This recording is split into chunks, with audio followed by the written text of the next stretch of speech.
All right.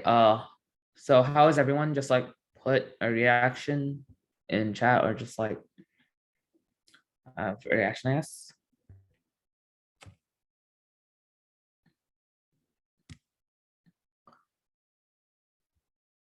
All right. So here's the link for the people who don't have it for today's slides. And today will be our last English day. From now on, all English, I guess, weeks will be switched over to ACT Science, plus just like any extra ACT Math subjects that isn't on the SAT. So we will be not doing any more, I guess, SAT English classes just dedicated to SAT English. However, you can, of course, just ask me questions if you do have any. Other than that, yeah, let's just get started. So what is the SAT social science passage? So there's usually only one social science passage in the reading. And generally, social science passages deal with like information and ideas drawn from, I guess, humanity fields, such as like anthropology, communication studies, economics, education, human geography, law, and such. Social science passages will sometimes include graphics or like pairs of passages, as many of the other types of passages can. And you might be asked to determine the relationship between the graphic and the essay, as well as like how two paired passages relate to one another.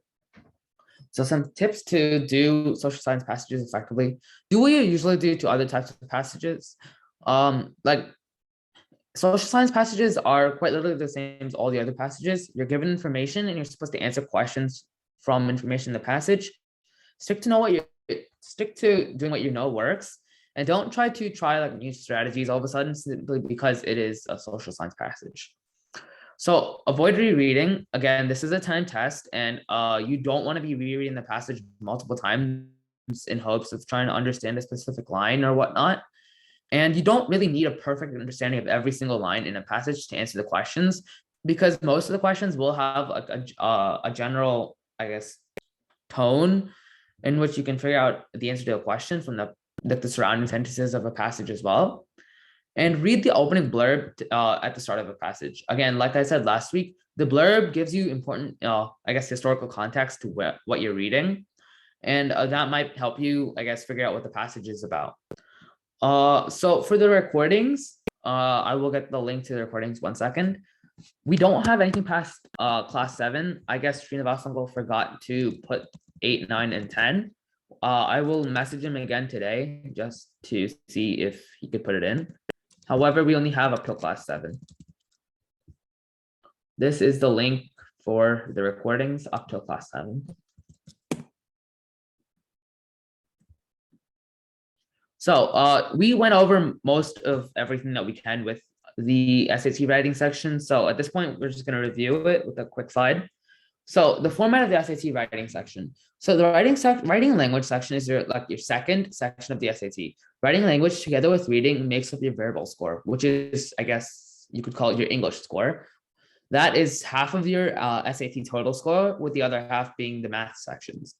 This section is 35 minutes long and asks you 44 multiple choice questions. And all of the questions are based on passages. In fact, there's four passages followed by 11 questions each.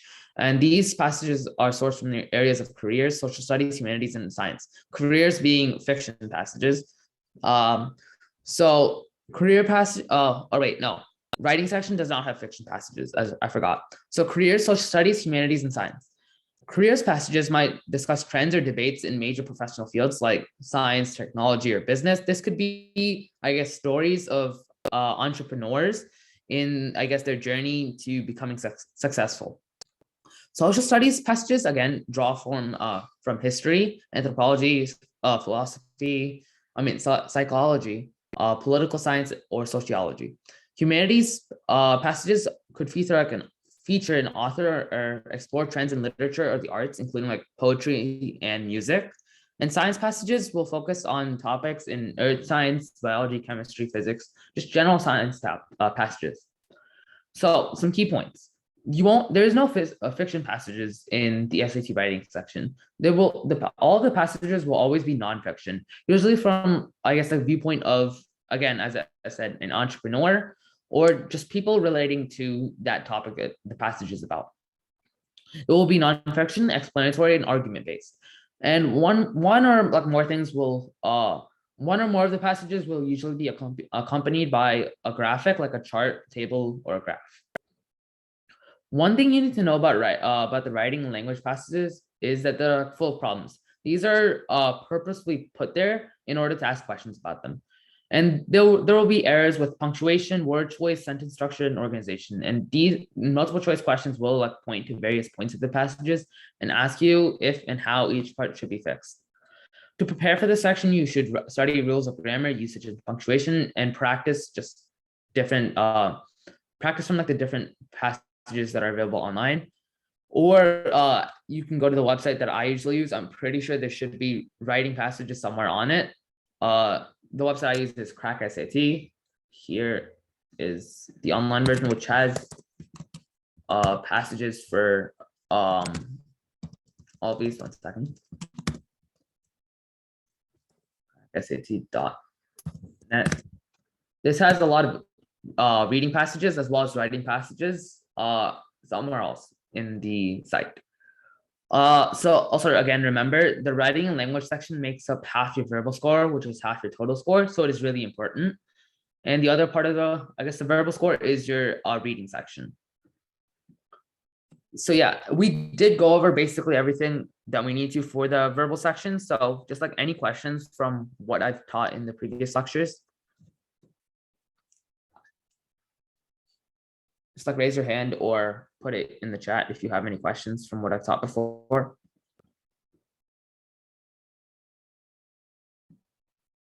All right, I guess we'll just jump into practice problems then. Today will mostly just be practice as we've gone over all of the, I guess, theory.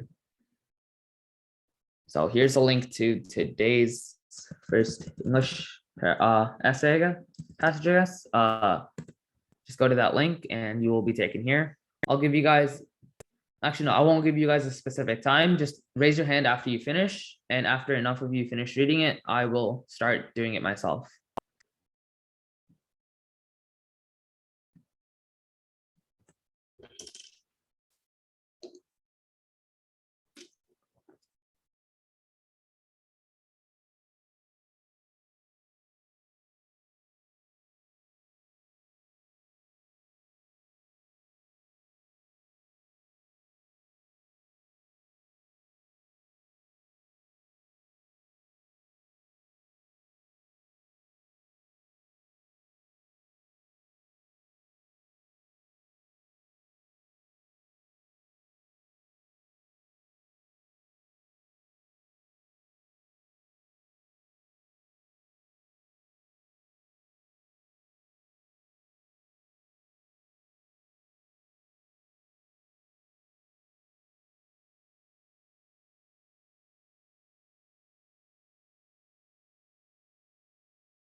Which link do you need permission to open?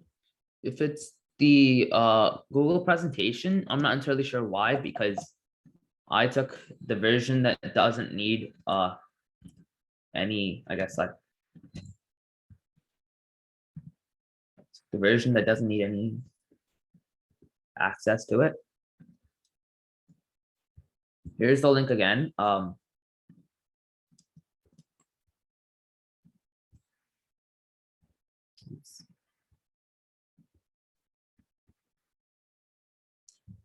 You shouldn't need permission for the crack SAT.net because that's just a website. I'm not entirely sure why, but it's just the link. Another way of doing this is just going to your browser and just typing in this, or just like going through crack SAT here. I'll navigate to it. So you go to crack SAT, go to this, and then 1 second. All right, so then you go to 100 SAT reading practice tests, and then it should be, I believe, Greek right here, and that would get you to the passage.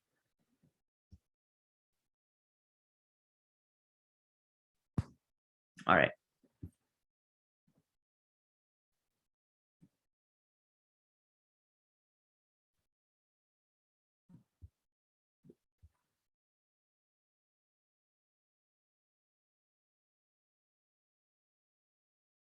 again, just like raise your hand after you finish reading the passage, so I know when people are done.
Again, just like raise your hand after you finish reading the passage, so I know if you're done and if I can start reading the passage with you guys.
For the people who are still reading it, just raise your hand after you finish, so I know you're done.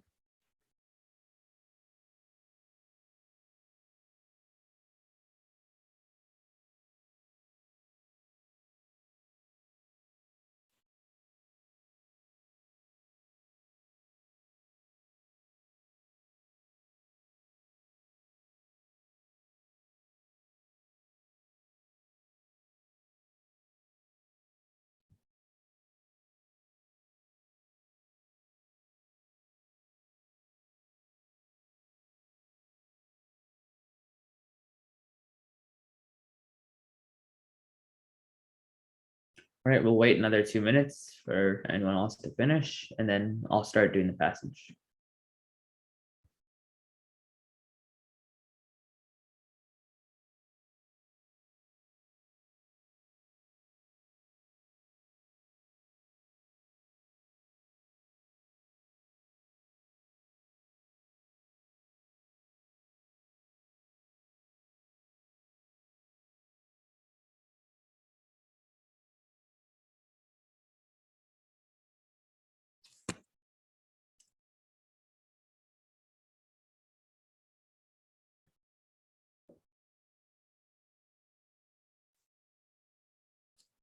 Another minute, and then I'll start.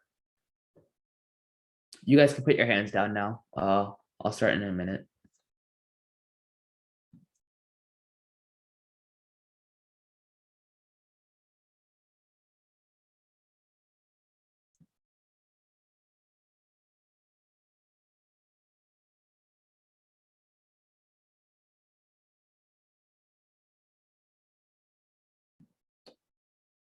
All right, another 30 seconds, and then I'll start reading this.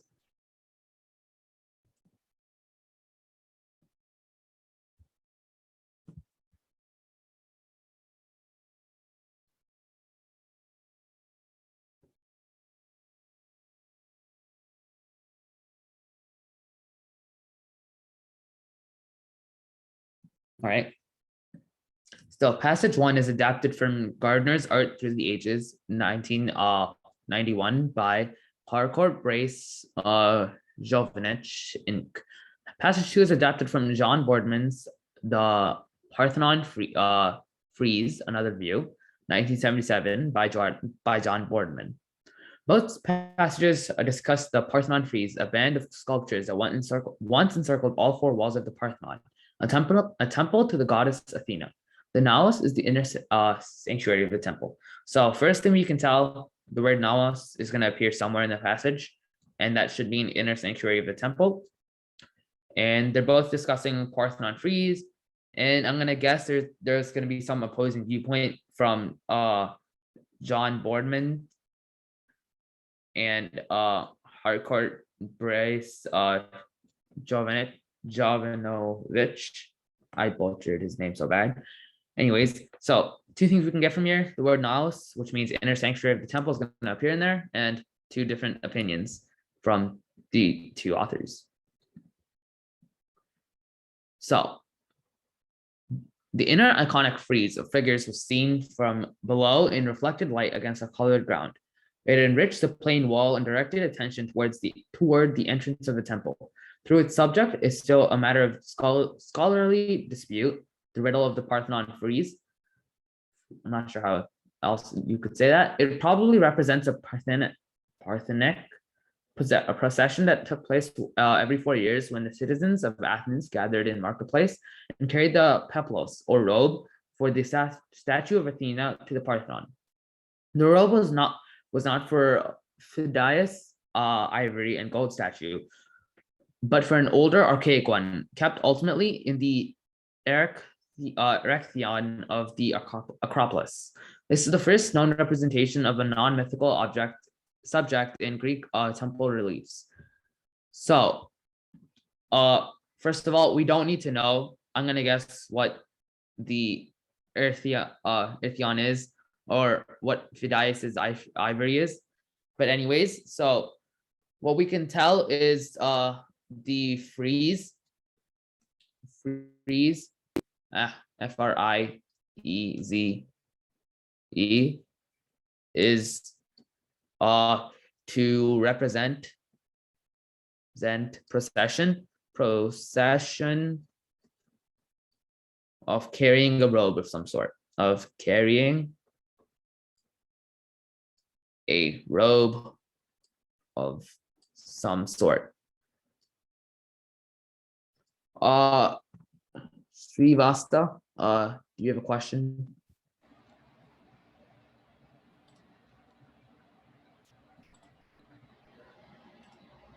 Right now. Right. The Parthenic frieze is unique in the ancient world for its careful creation of the impression of passage of time, albeit a brief fragment of time. The effect is achieved using a sequence of figures posed to present a graduation of motion. In the part of the frieze that decorated the western side of the naos, which is the inner sanctuary of the temple, the viewer can see the procession forming. Youths are lacing their sandals and holding or mounting their horses. They're guided by marshals who stand at intervals, and particularly at the corners, to slow movement and guide the horsemen at the turn.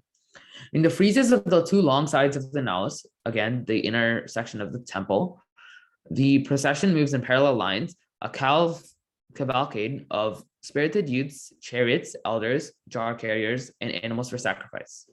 Seen throughout the procession is that balance of monumentally simple and actual, of the tactile and optical, of the ideal and the real, of the permanent and the momentary, that is characteristically Greek, and the perfect exemplification of the inner concord of opposites, that Heraclitus, the philosopher, wrote of in the 6th century BC. The movement of the procession becomes slower and more solemn when it nears the eastern side of the naos, when, after turning the corner, it approaches the seated divinities, who appear to be guests of Athena at her grand festival. Standing figures face against the general movement at ever closer intervals, slowing the forward motion of that process, of the procession. So, in this, I guess, paragraph, we have lots of opposite comparisons, lots of opposite comparisons. Very sons. It exemplifies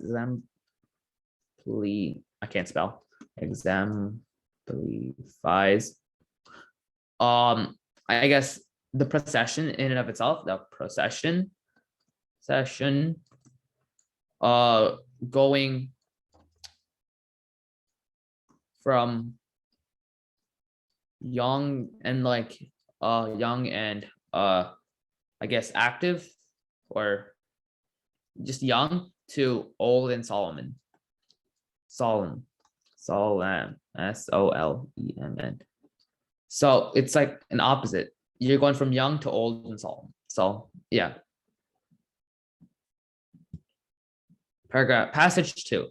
There are many representations of festival or sacrifice in classical Greek art, but it's unparalleled to find them attended by a number of guest deities, let alone the complete Parthenon. And here we see Athena herself in their number, and they seem to be ignoring the handling of the peplos, which is at the nearest we get to the culminating arts or act of the procession. Finally, there's a subject of choice, the choice of subject. In Lawrence's words, never before has a contemporary subject been treated on a religious building, and no subsequent Greek instance is known, with the doubtful exception of the Erechtheum. The flagrant breach with tradition requires explanation. So there's like a lot of, I guess, rituals and processions. So lots of ritual and processions.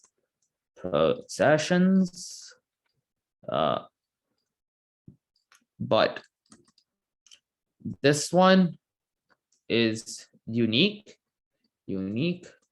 because lots of gods, as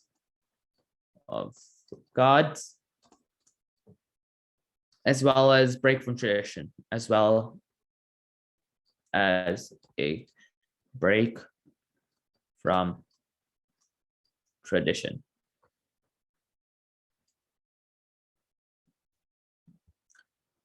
It is unthinkable that a classical Athenian looking up at the frieze could have said to himself, "There I go," or even more vaguely, "There we go." The subject must be in some respect more than mortal, and the explanation must lie in the frieze itself, and in the knowledge of the background to its carving, and the building on which it was placed. Moreover, the explanation must have been apparent to the classical Athenian who knew this background. We cannot exempt the frieze from the conventions of classical art. So there's a reason for the break from tradition. So reason for break from tradition. There's a reason for the break from tradition, and the Athenians must have known it. Athenians must have known it because they did the procession that way. They did the procession that way instead of like the regular traditional way. We must rule out then the explanation that is a contemporary or generic statement of the Parthenic procession conducted by the citizens of Periclean Athens. So it's not just some random reason, I guess, or just like some temporary reason. There must be some background, I guess, behind it. So no small reason, I guess, small reason why. In the classical Athens of these years, there was one group of mortal Athenian citizens who, by their actions, had acquired the right to depiction on public buildings and in the company of the gods. These are the men who fought at Marathon. So, introduces people who fought at Marathon, which I'm going to guess is like a battle or some sort, and what rights they got. rights they got.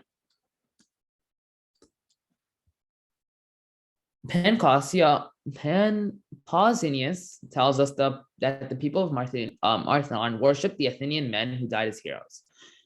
In the Hellenic inscription records that young Athenian men laid wreaths at their tomb. The heroizing of the dead at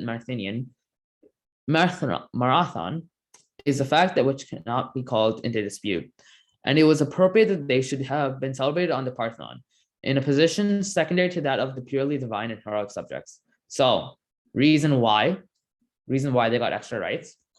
Reason why extra rights.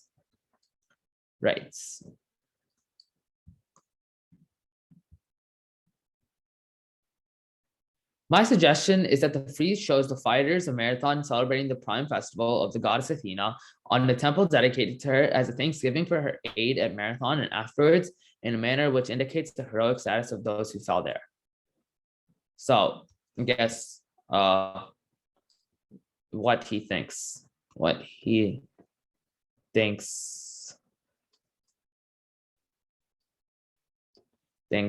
the frieze is for All right, so first thing we can tell, so the argument between the two is what the frieze is meant for.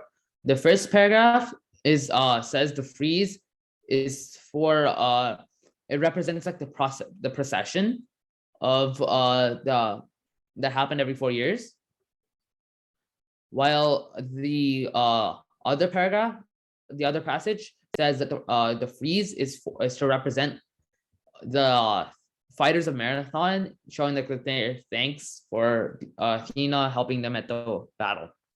So this. And now we start the questions. So question 1.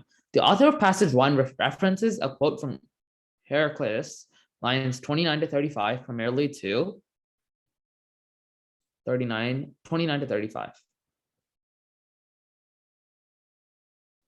29 to 35 is right. All right, so something about opposites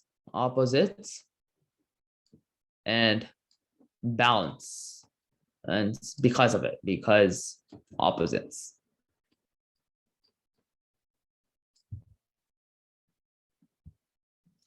Question 1. A reference reinforce the sense of passage of time present in the frieze. Nope, that doesn't relate to what I just said. B, suggest that opposing qualities of the carving present in overall sense, a sense of overall balance. Oh, that matches my statement really well. Prove that the style of the frieze is characteristically Greek. I mean, it's in Athens and it says it multiple times. However, the quote doesn't serve primarily to say that. Of course, it doesn't say that anywhere really. It just talks about opposites and such. Emphasize the contrast between the men in the procession and the goddess Athena at the end. Nowhere does it contrast the men and the goddess Athena.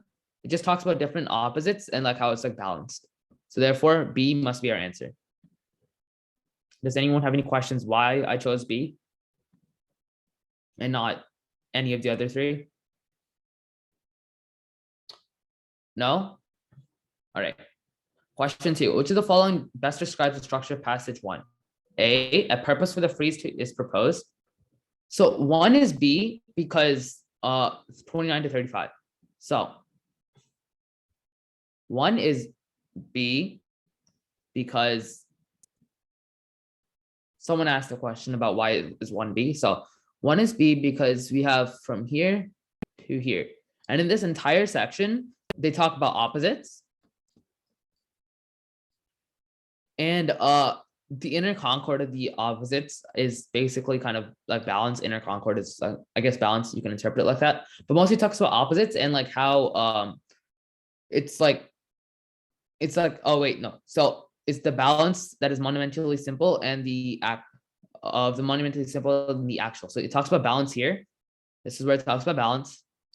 And the rest of it talks about all of the from here to here, it talks about opposites. And B exemplifies that in its answer, I guess. Right here, B talks about the opposing qualities of the carving and gives you a sense of overall balance. Do you understand why it's B now? All right. So 2. Which of the following best describes a structure of passage 1? So first, it gives us like why the freeze is there, and then it just talks about the procession in and of itself. It looks really good. A purpose for the freeze is proposed, and then a description is given. That looks really similar to what I just said. Interpretation of the freeze's question and a new solution is offered. Nowhere is an interpretation questioned. It just gives you a purpose for the freeze, and it doesn't question a different one. So it can't be B.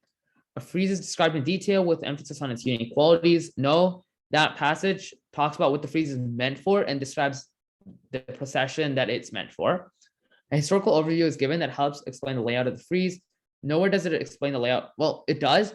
However, a historical overview of it is not given. It's just told that there's a west and east side of it, where the procession was like more young and active in the west side and became more solemn and old the closer we got to the east side. So it can't be D, and therefore our answer must be A. Anyone have any questions why?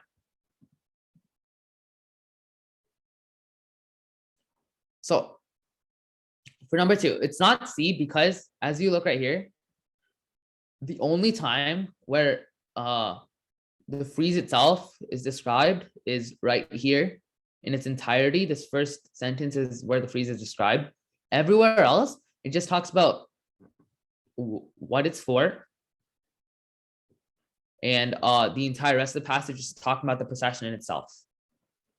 So therefore, it can't be C and has to be A because it talks about what the frieze is for and what like the procession was in all of its details. And that's what A was saying. Do you understand why it's not C now and it's A?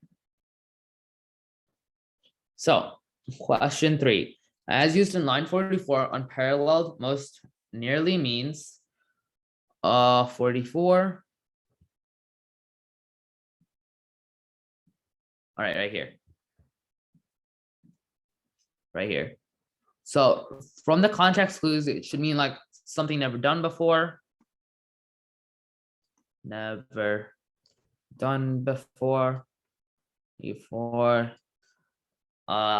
Not usual, unprecedented, maybe unprecedented, and just like words like that. So you have to go check our answer choices, whichever one matches the best works. So crooked does not work. That it does not mean never happening before, and unprecedented. Normal does not work. Same with, well, unsurpassed means that it's happened before and it's not going to be done better ever again. And that's not what unparalleled means in this case. And unprecedented is one of the words I said, so that must be the answer. Again, if you just didn't look at the passage and said unparalleled, I would have said unsurpassed is the answer to it if there wasn't like a context clues in the passage. This is because unparalleled usually means like this is the best thing ever, and it's like nothing is better than it, and that's what unsurpassed is. It's like the best thing ever, nothing's going to surpass it. But in this case, it means unprecedented and not unsurpassed. Does everyone understand why 3 is D and not A, B, or C?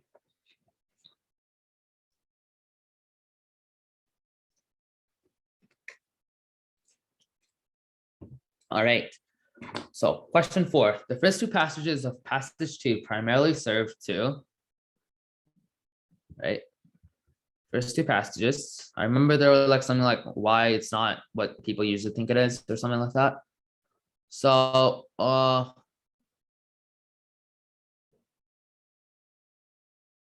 yeah, it's talking about like how this is entirely new and just people that haven't done something like this before.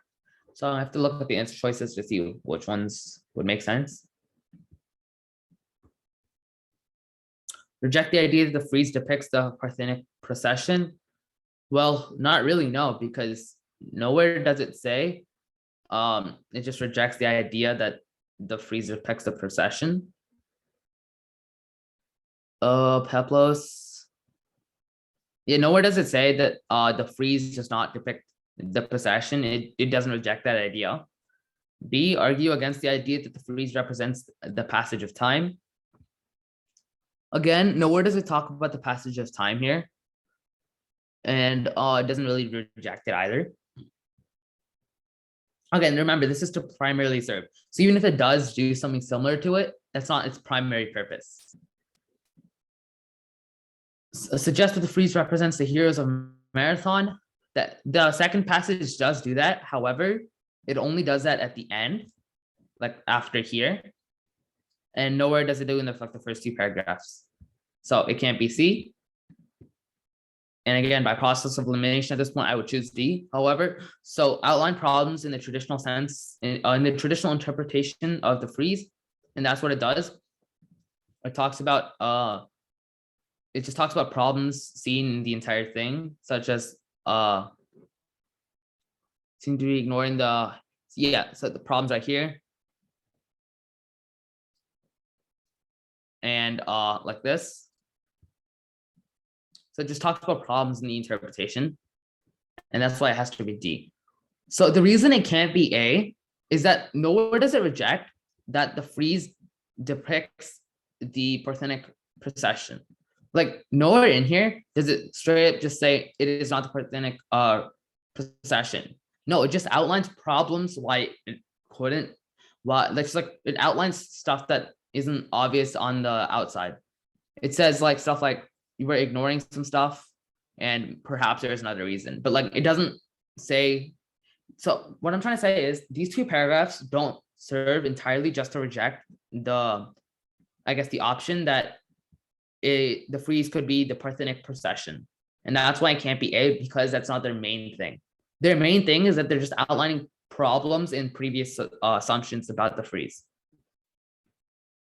Do you understand why now it can't be A? Ayush?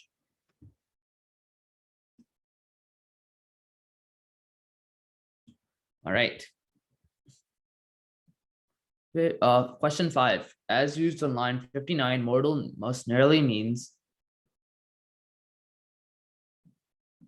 59, mortal must, in some respect, must be more than mortal, and the explanation must lie in the phrase itself. So it could be something like more than normal, more than usual, more than human, maybe like divine or something, or like a god or something. More than like just like regular people, I guess. A regular person, a regular person. So we just have to see whichever one matches up. As used in line 59, mortal most nearly means A, human. That sounds like a good answer to me. B, deadly. That does not sound like a good answer to me because it wasn't talking about like a disease or a plague or something. Terrible doesn't sound, I don't think terrible and mortal would ever really work together. Yeah, I don't see in any case where terrible would work for mortal. Common, I guess, more than anything, mortal, more than anything common. I feel like you would be talking about humans because like over here, the subject must be, so the subject must be more than common versus the subject must be more than human. So the subject is like talking about a person, I guess. Well, no, not a person, more than humans, like something divine. So this entire section is like, there's like a divine reason for it. There's like no way that a classic Athenian, which is a human, can just like say, oh, this is why. And there must be like a reason behind it that's more than something a normal human would be able to figure out. So it can't be D either. A is my answer. Do you guys understand why?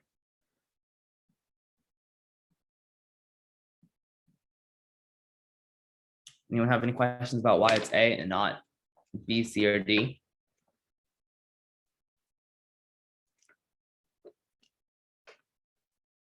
All right. Question 6. In the context of the passage, the author's use of the phrase, there I go, in lines 58, 57 to 58 is primarily meant to convey the ideal that. So we just went about it. We just said this, like it's something more than the human. Like a normal person wouldn't be able to figure it out. And it depicts like something that's like more than human. Like it's not something that humans would have done. It's something that a divine being would have done. So let's just check the answer choices. The figures in the frieze were not meant to be portraits of the individual citizens. Like right afterwards, it said we as well. And it said it can't be that either. So it can't be A, because the phrase there I go is also then said like it can't be there we go as well. So it can't be A, because not individual means multiple, and we describes multiple as well. The frieze cannot be a representation of a human event. That sounds similar to what I said, something divine and not human. The citizens of Athens did not participate in the Parthenic procession. Nope, nowhere does it say that. Subject of the frieze should be obvious to modern viewers. No, it doesn't say that either. Therefore, B is my answer. Do you guys understand why?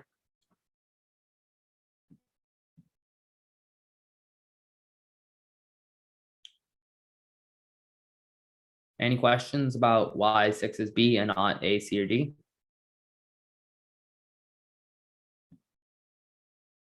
No? All right, 7. Which source provides the best evidence to answer to the previous question? So A is 46 to 49. 46 to 49.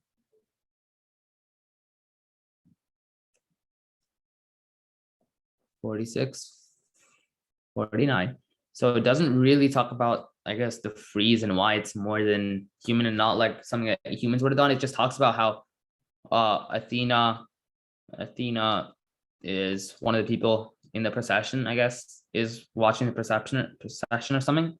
Watching procession session. So I don't think it would be A.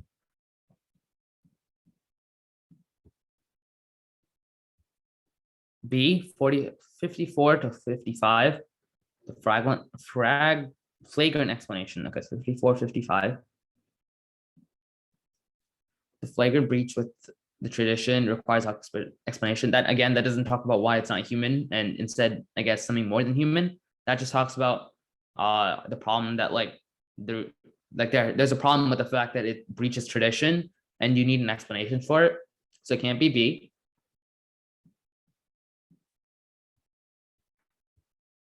C, 62 to 64. What words? Moreover to background. 62, 64.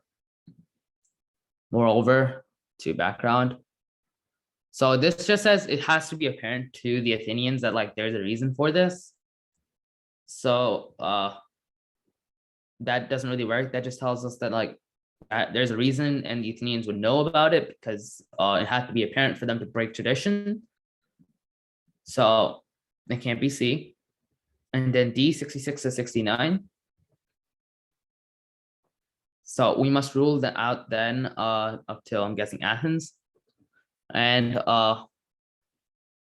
so this one works because this basically says that it's not some random thing that like the Parthenian procession was not just some random thing conducted by the citizens of Athens. And it's not something that like humans did. It's something that they were influenced by the gods to do or something like that. And yeah, it basically just refutes the fact that I guess the answer that it's just some random procession that the citizens of Athens made, and instead, I guess, suggests that it's something more than human that caused this. So I would say the answer is D. Does anyone not understand why? It's not like A, B, or C. Also for this one, although like the answer choice D isn't like fully, I guess, knowable, A, B, and C don't make any sense at all for my explanation, and these are the only one that makes even sort of sense about why the previous answer is choice is B. But yes, does anyone have any questions why it's not A, B, or C?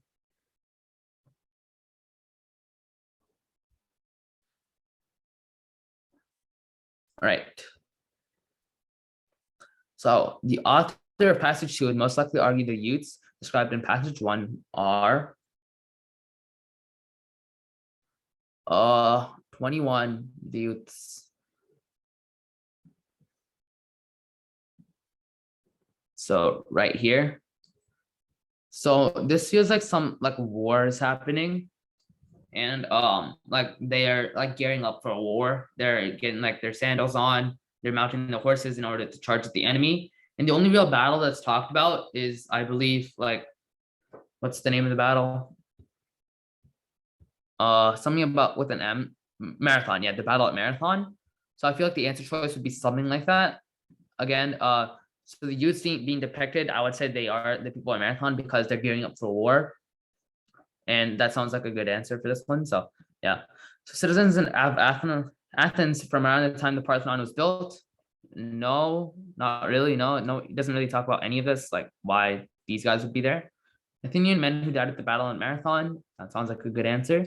People at Marathon who are worshipped as heroes in Athens. Also sounds like a good answer. Purely divine participants in the celebration of the festival of Athena. That's not a good answer. So it's between B and C.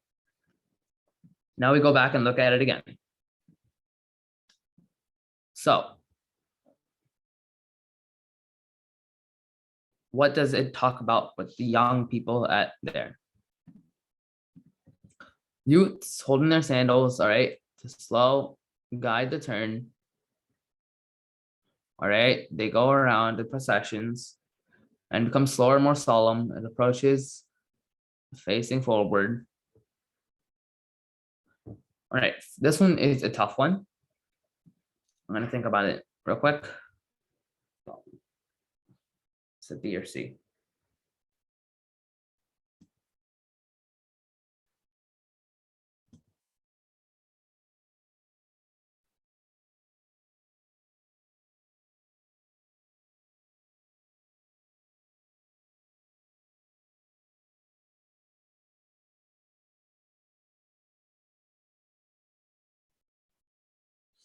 Oh, wait, I remember now. It was like something about like fighters. I'm pretty sure it was like talking about fighters in passage 2, not just the people there.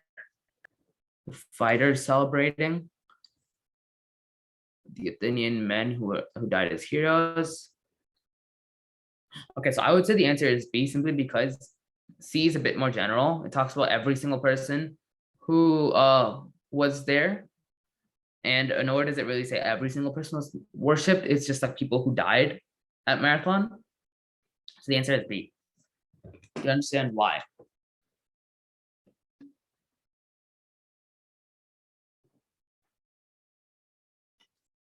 You guys understand why? Or should I explain this again? Krishna? Yeah, is it not like D because it's talking about like how it's unhuman event and how it's like beyond mortal beings. So no, so remember, the youths part is talking about the procession. The procession was entirely mortal. The author passage 2 is like the frieze. Like the frieze itself is depicting something that's more than mortal versus the procession. Oh, so is the youths that they're describing in passage 1, are they the people in the procession or are they like the people in the frieze? No, the people in the procession. The youths were like people that were in the procession. They're dressed up for it, and they could just go around the procession. Oh, okay, that makes sense. Okay, All right. thanks. Anyone else have a question? Right. Number 9. So passage 2 differs from passage 1 in that passage 1 focuses on determining the explanation, determining the subject of the frieze. Not really, no. Passage 1 focuses on like the description of the subject of the frieze versus focusing on determining the subject of the frieze. Gives a detailed description of the figures in the frieze. Passage 2 does talk about somewhat of a detailed description. Considers how Greek citizens might have viewed the frieze. No, not really, no. So it can't be A or C. Entirely rejects the traditional interpretation of the frieze. Passage one does not. Passage one's like, oh, it's just a procession, so it can't be D. By process of elimination, the answer would be B. However, we're gonna look at why. So passage one gives a detailed description of the figures in the frieze. So nowhere in passage two does it really talk about the frieze itself. It just talks about why it can't be whatever the other passages are saying. Like, what's the problem with the other passages, I guess, thing. Yeah. So in passage one, it does talk about it, like here and some other parts in the passage, it talks about the frieze itself, and that's where it would be different. So the answer is B. Do you guys understand why it's not A, C, or D? Just like raise your hand or put a question in the chat if you don't.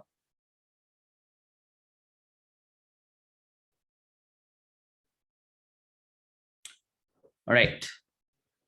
So question 10. Lines 4 to 11. 4 to 11 or 4 to what? 4 to 10. 4 to 10. That doesn't talk about the frieze. This is just like what it could be talking about versus a detailed description of the figures. 13 to 14, this is to the reliefs. 13 to 13 is this is to here. So it just talks about it being a representation versus like specific stuff about the frieze. So 15 to 17 is 1 second.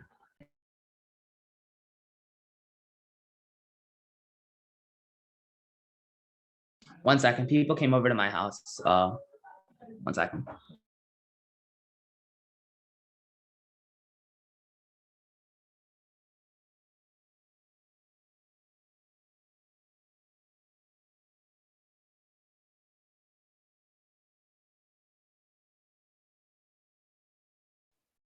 All right, sorry about that. People came over to my house all of a sudden and it became really loud.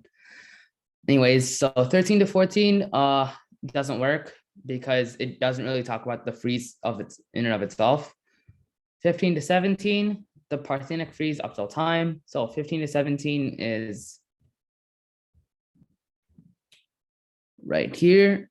It just talks about why it's unique versus like just like stuff about the frieze in and of itself. So yeah, it can't be that. And then 19 to 25.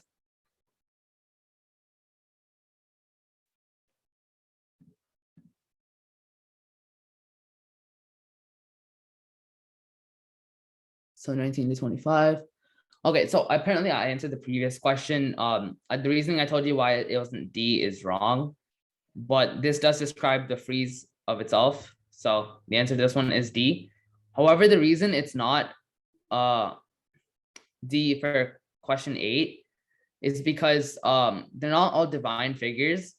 Like it just says youths forming up, and the fact that like down here it talks about like how Athena and like the other gods are watching versus like actually participating in it. So I forgot who asked the question before, but the reason that I told you for 8 not being D is false. It's just that as a whole, this passage implies that like everyone in there in the frieze, I guess like the description of the, at least for passage 1, the description of the frieze implies that they're all mortal versus divine beings.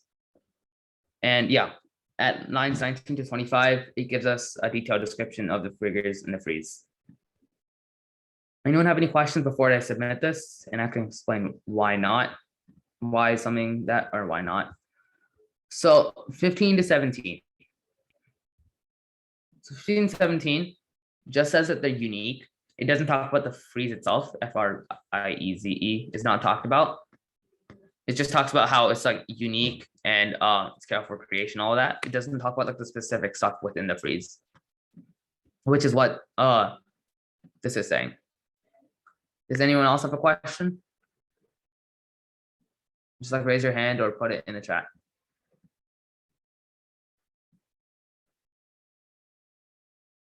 All right. Submit this. And we got all 10 of them right. Okay, back to the slides then. slideshow.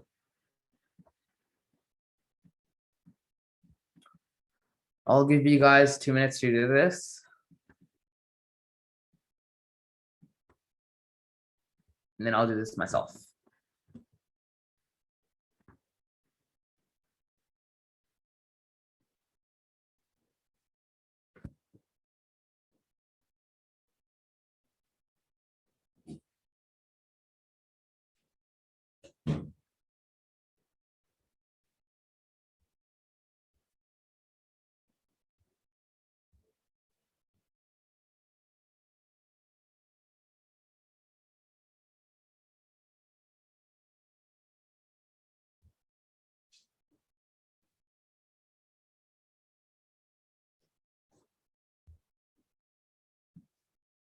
Yeah, I'll send the links for the previous just for week 8 and 10. Yeah.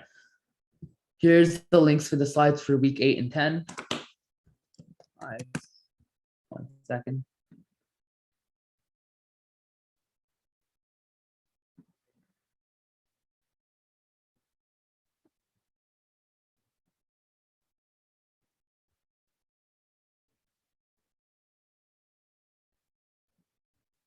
All right.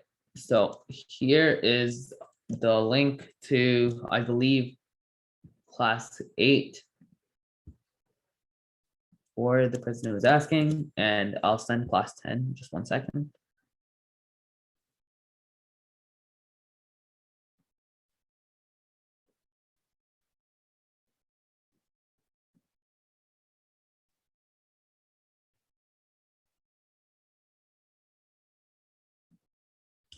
All right, and this is the link to class 10, the slides for class 10.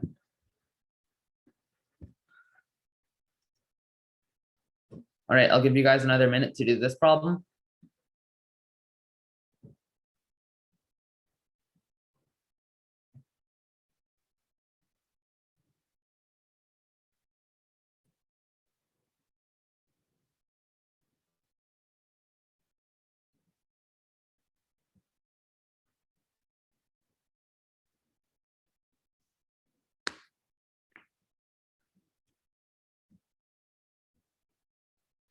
And 30 seconds.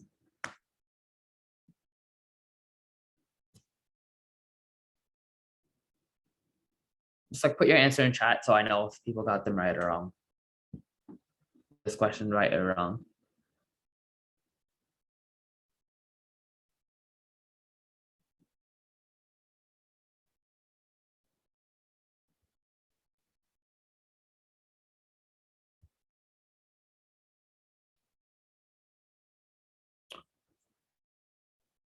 All right.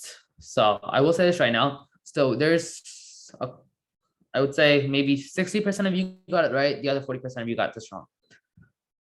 All right. So the main environmental problem caused by the production of Greek yogurt is the creation of acid whey as a byproduct.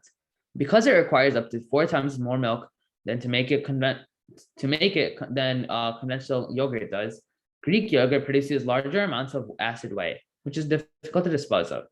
To address the problems of disposal, farmers have found a number of uses for acid whey. They can add it to livestock feed as a protein supplement, and people can make their own Greek-style yogurt at home by straining regular yogurt. If it is improperly introduced into the environment, acid whey runoff can pollute waterways, deplete oxygen content of streams and rivers as it decomposes. Yogurt manufacturers, food scientists, and government officials are also working together to develop additional solutions for reusing whey. All right. So it can't be, oops. The answer is not A, because where it is right now, you have like solutions to it, and then you're suddenly talking about why it's bad, and that just doesn't make sense because you were talking about why it's bad like literally 2 seconds ago, like 2 sentences ago. So that doesn't make sense. B sounds like a good answer at a first base look. Putting it after why it's an environmental problem, that sounds like an okay answer. Same with C, talking about why how Greek yogurt produces larger amounts of acid whey, and then talking about why it's bad. D does not work because again, you talk about why it's bad, and you talk about something else, and you talk about why it's bad again, and that doesn't make sense. So now the answer choice is between B and C. So it's pretty tempting to put it before A, just before sentence one as just like off, just like looking at it because that was your first answer choice that you saw. However, it's not like the best place because first you have to like explain why, like you have to explain there's a large amount of it and like it's difficult to dispose of. So like you can assume that like, oh wait, since it's difficult to dispose of, then if it was accidentally introduced to like a river or something when you're trying to store it, then it could do this. So that's why I choose C over B, because again, you want to like talk about why you talk about like it's a bad thing, and you talk about how there's a lot of it, and then you talk about how it's bad, I guess. It just makes more sense when you put it after sentence two. Do you guys want me to explain again why? I feel like I didn't explain too clearly this time. So I explain again why it's C and not B for the people who chose B as their answer. All right. So, okay, so you have C and B as your two answer choices. You don't want to put it after one because you first want to talk about how there's large amounts of it, and therefore it could accidentally be introduced to the environment because it's difficult to store large amounts of anything. And so you want to put it after sentence two because, as I said, you want to talk about how there's large amounts of it first, and then you could talk about how it's difficult to dispose of, because that tells you why. Like, no, so I said, okay, I'll explain this from the start. So you want to put it after sentence two because sentence one talks about how the acid is bad, and sentence two talks about how there's a lot of it. And then you want to put it after sentence two because you want to first talk about how there's a lot of it, so it's like tough to contain, I guess, and you can pollute a lot of spaces because there's just so much of it that it's, I guess, more difficult to contain, rather than just putting it before that because like you talk about why it's bad and then you talk about there's a large amount of it, and it just makes more sense to put it after sentence two. I'm not fully sure how to explain it, but I think I did a better job this time. Do you understand why, or uh did I just make you guys more confused?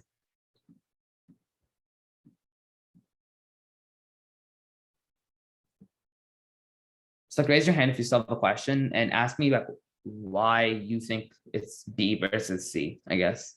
So I can like reason out why you disagree, I guess. Yeah. Nagavamsi. So, what?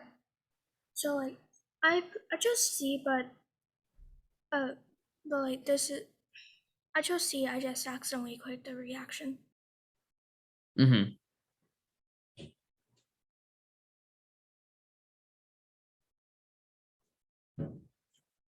So does anyone still have a question about why it's C and not B? No? All right, next question. I'll give you guys a minute and a half to do this. Maybe a minute because it's a relatively shorter one.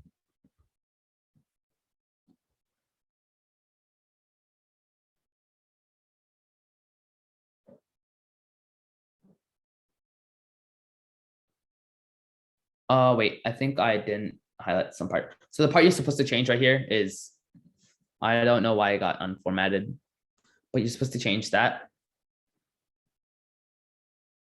You're supposed to change the for example there to no change from, you'll leave it there, or you put however, or you put as such, or moreover.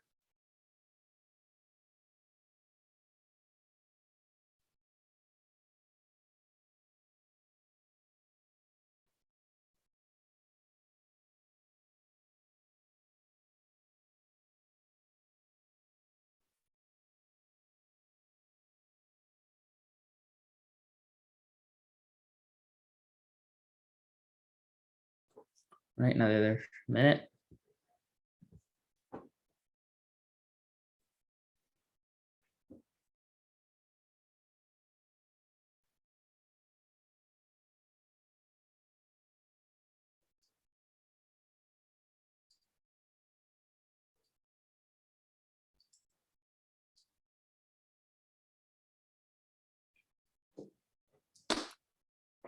30 seconds. Just put your answer choice, I guess, in the chat so I know if you got it right or wrong.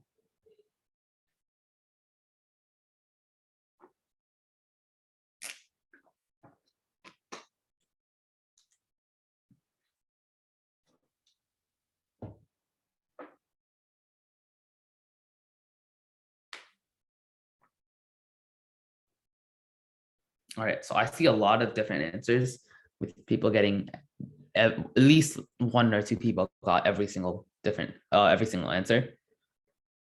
So I will go over this now. So typically the ice sheet begins to show evidence of thawing in late summer, following several weeks of higher temperatures. For example, in the summer of 2012, virtually the entire Greenland ice sheet underwent thawing at or near its surface by mid-July, the earliest date on record. So first of all, just ignore this for a sec and just check what the two sentences are talking about. So the first one's like, ice thaws late summer. And the second one is like, oh no, in 2012, it thawed really early. So this second sentence contrasts what we said in the first sentence in the summer of 2012. So it can't be A because, for example, gives causation versus contrast. B works because it's contrasting. It's like, however, in 2012, the ice thawed early. C doesn't work because, again, it's like A, it just gives you causation. Same with D. So the answer is B. Do you guys understand why?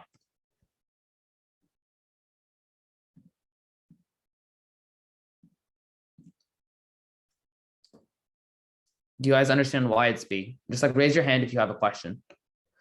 All right. So for this one, you're trying to replace this word. So for now, just ignore this phrase, like pretend it never existed. So now you have two sentences. Typically, the ice sheet begins to show evidence of thawing in late summer following several weeks of higher temperatures. So this one's saying ice thaws pretty late, right? And then the second sentence, in the summer of 2012, virtually the entire Greenland ice sheet underwent thawing at or near its surface by mid-July, the earliest date on record. This one's like, oh no, suddenly in 2012, it just started thawing really early, in contrast to like previous years where it thawed really late in the summer. So this is the contrasting this sentence. This is a contrast relationship versus a causation. Contrast. And therefore it has to be B because B is the only answer choice that contrasts versus implies causation.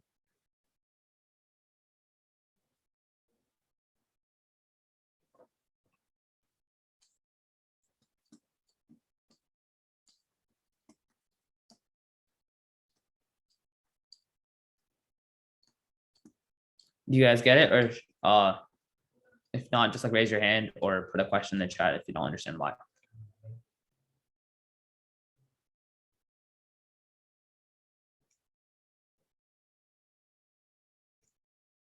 No questions? Just like say, just like put a reaction or something just so I know if you guys got it versus yeah. It's like, all right. You guys can take out the reactions. Next question. I'll give you guys a minute to do this one and then I'll explain it. Did someone raise their hand just now, or was that an accident? I'm gonna guess that's an accident. Oh, again, I forgot. Oh, okay. I don't know why I took out the underline section, but here. So, writing, and then these results can be.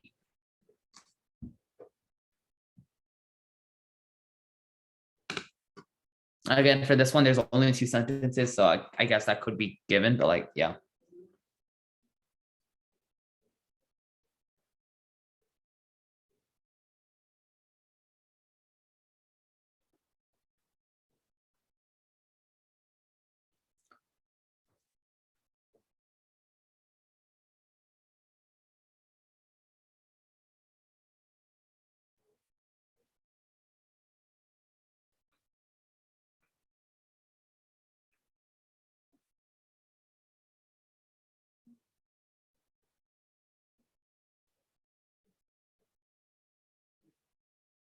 Just put your answer choices in the chat so I can tell who got what.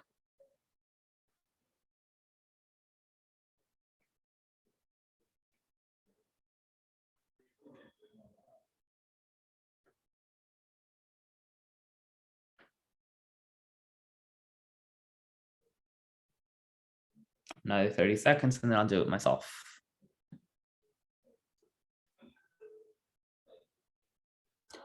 I will say this, so far, most of you have gotten this wrong. All right, so I'll do this problem now. So also studies have found that those students who major in philosophy often do better than students from other majors in both verbal reasoning and analytical writing. These results can be measured by standardized test scores.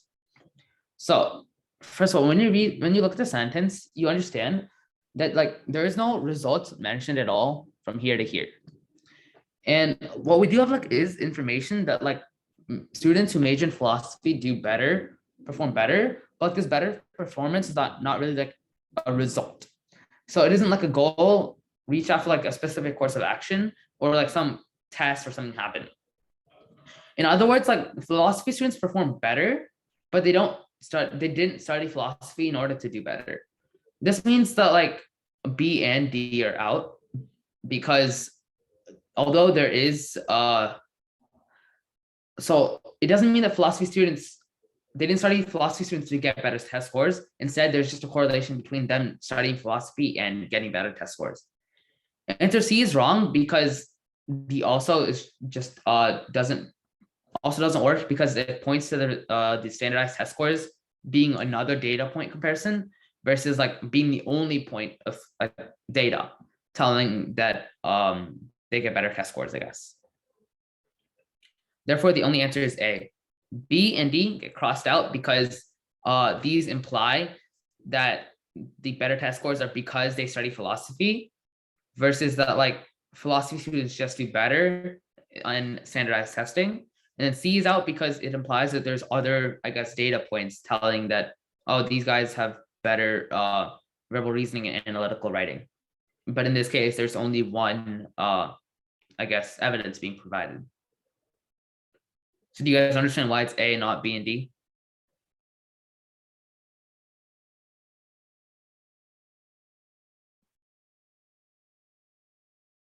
It does. So you're saying A doesn't work, it doesn't make sense. Look, I'll read it out loud. So studies have found that those students who major in philosophy often do better than students from other majors in both verbal reasoning and analytical writing as measured by standardized test scores. That makes sense because you're saying they scored better, they do better, and it's measured by standardized test scores. So do better as measured by standardized test scores. That makes sense, right?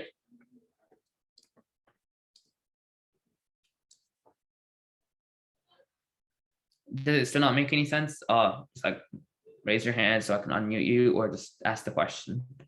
Ask a question you have about why it doesn't make sense.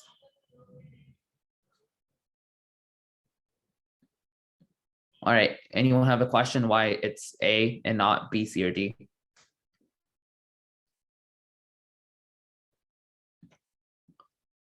Also, we're most likely not going to get to all of these questions. However, I will provide the link to today's slides again at the end of class, I guess. You guys can continue looking at these questions since we won't be able to finish all of them today.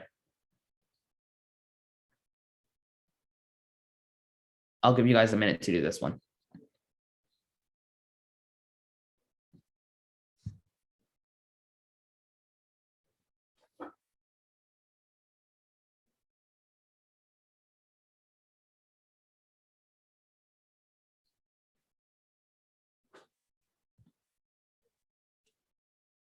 Or actually, I'll give you guys the link to today's slides right now. 1 second.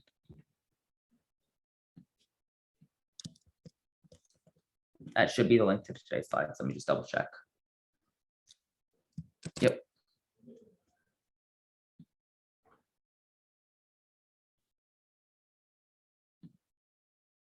Oops.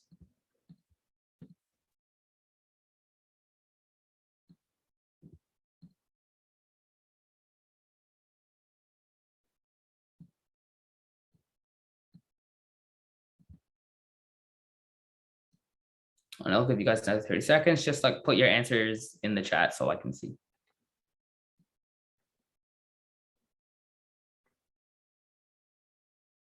Of course, if you guys have any questions about why an answer is certain, again, two things. So for the slides, if you look at the questions afterwards, I have the answers put right here. So for the people who, if I didn't finish it, the answers are right there. And if you have a question why a certain question is a certain answer choice as the answer, just like tell me next class and I will quickly go over why.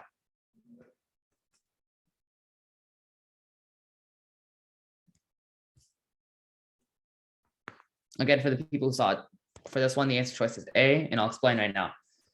So the share of ebook library materials that is in non-print formats is increasing steadily. In 2010, at least 8.5 million ebooks were available for circulation.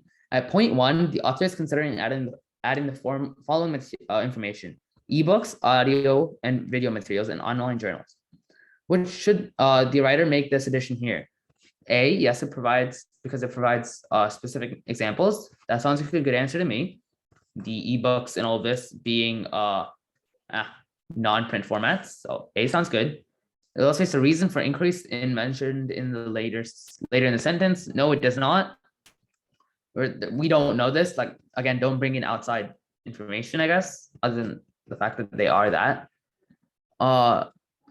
No, because it interrupts the flow of the sentence by supplying irrelevant information. This is not irrelevant information. This just tells us like what sorts of non-print formats. And they're just talking about kinds of materials available in the library.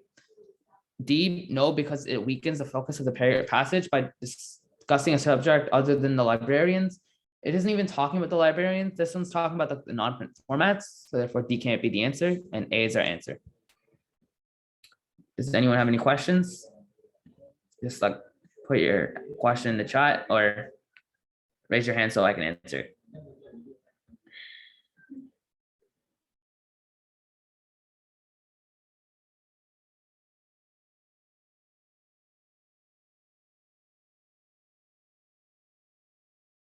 All right, so again, there's gonna be some stuff that's wrong. I'm gonna guess that might have been another question. However, the share, so remember, we're talking about the share of library materials versus the library materials themselves. The share is, forget this is like an extra description right here. The share is in non-print formats. The question the person was asking was, shouldn't it be are instead of is right here? And that's because it's talking about the share of library materials versus just the library materials. Do you understand why it is not are now? All right. Anyone have a question about why it's A and not the other choices?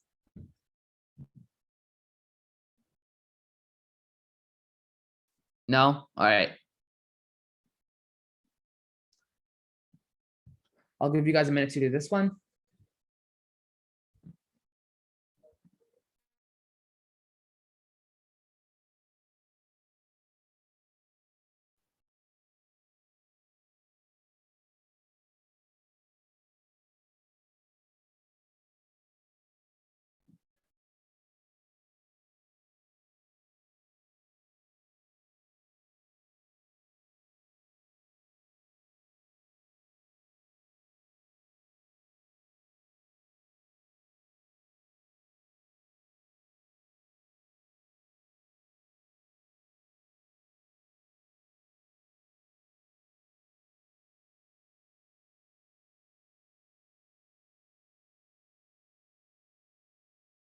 Oh wait, I forgot to highlight the section. Sorry about that. So we're changing for the painter right here. We're changing that. The painter George Seurat.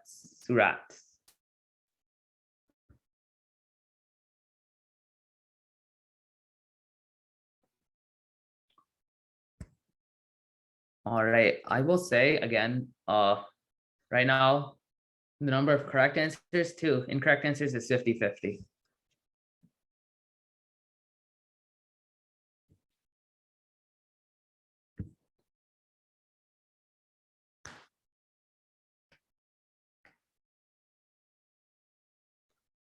All right.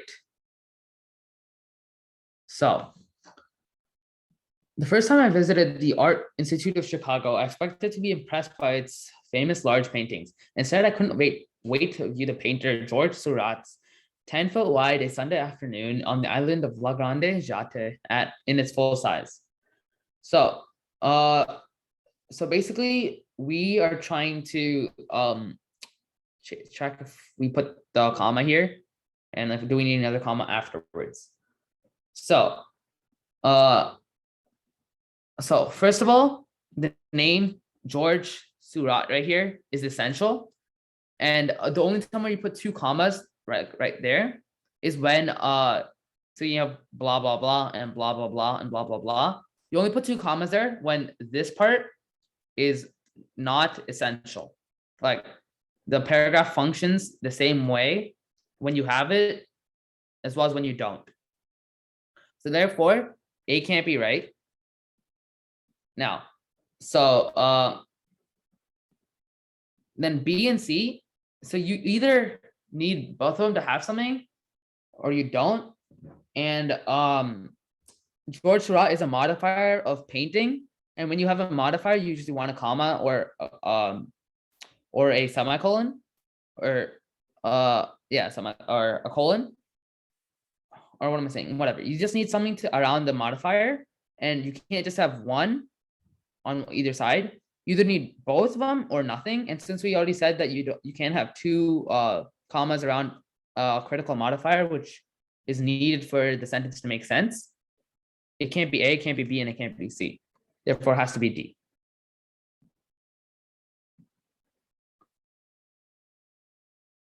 Do you guys understand why it's not A, B, and C?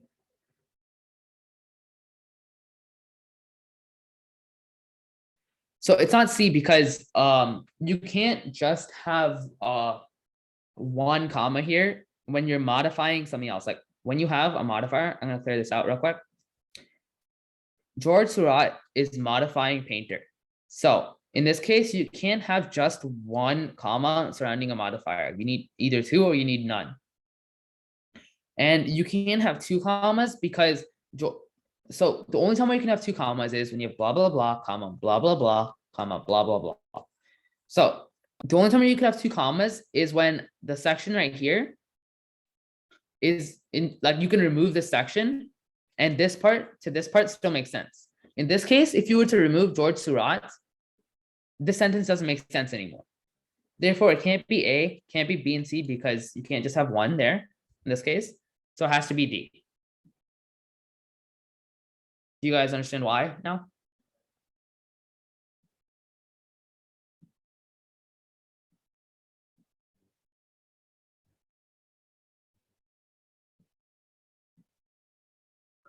So modifiers a set of something by commas or semicolons or something is set off by, okay, so a modifier is something that describes, I guess, a verb right there. So George Seurat is modifying the word painter. And you usually survive on modifiers by two commas or no commas. The two commas is when like it's not important to the sentence and you can just remove it and the sentence still makes sense. While you do no commas when it does make sense and you need that modifier in there. So does anyone have any questions about why it's D and not any of the other ones? If not, that's it for today. There's a whole bunch of other questions that I have on this slides. Here's the link to the slides. You guys can look at it over this week and just like tell me what questions you have from the slides next week if you have any, and I will be able to answer it then.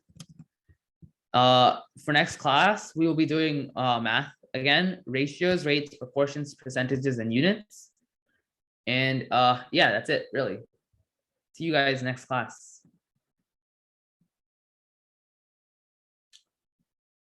Of course, if anyone wants a specific question, I can do it right now for another 5 minutes or so. Other than that, that would be it for today. Have a great day.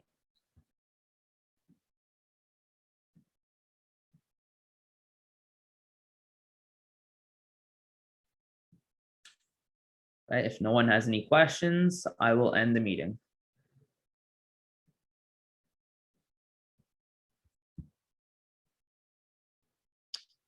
Bye, everyone.